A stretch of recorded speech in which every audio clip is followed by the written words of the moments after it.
This is a good question here, Ian. It's from Maribel. And Maribel, thank you for the question. How would you showcase for a fresh cut produce company? I ask, can you further define the fresh cut, right? Produce company.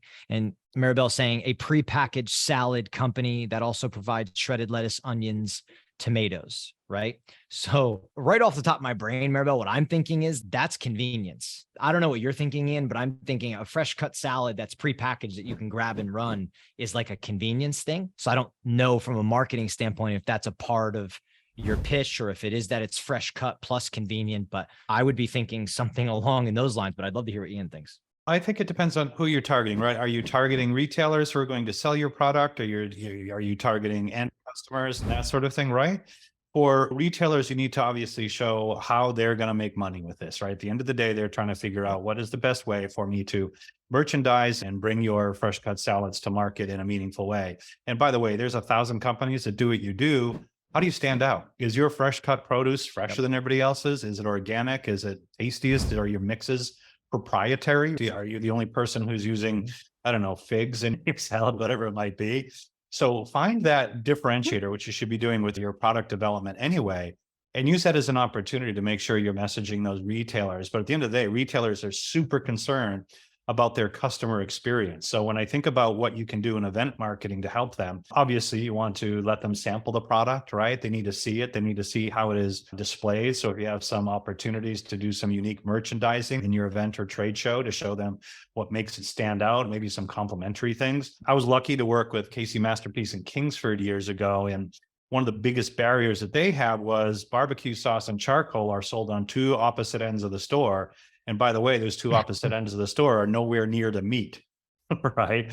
So we were able to convince them through an experiential marketing campaign we did was to have POP right next to the meat case, which was amazing, right? So we were able to have charcoal and barbecue sauce right next to the steaks and the chicken and all of that sort of stuff. So it was super meaningful to them. So think about that. Think about what your retailers' challenges are if you're targeting the retailers. It's how do you help them with pricing? Of course, you need to be competitive with differentiation, and then how they can merchandise it most effectively.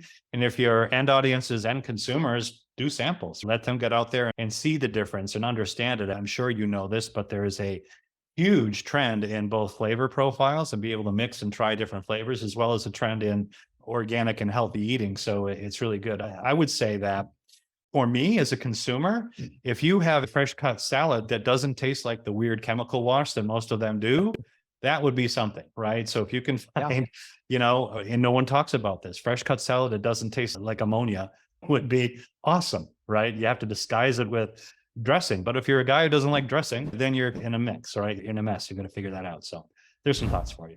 I like that, Maribel. It's a good question too. And I think it goes further back to what we said earlier, which is typically a lot of the questions is somebody is asking, hey, how do I do this? How do I showcase this product? How do I do that? And I think Ian, with the answer saying, who's it for? You almost go backwards to go forwards. You're saying it's for retailers and for food service operators, right? For both. So then it goes back into some of the things Ian was saying. And I think what's really cool about that is that it is the devil's in the details. It is going in the details. Who's it for? What's the value proposition? Is that it tastes good? Is that it is convenient?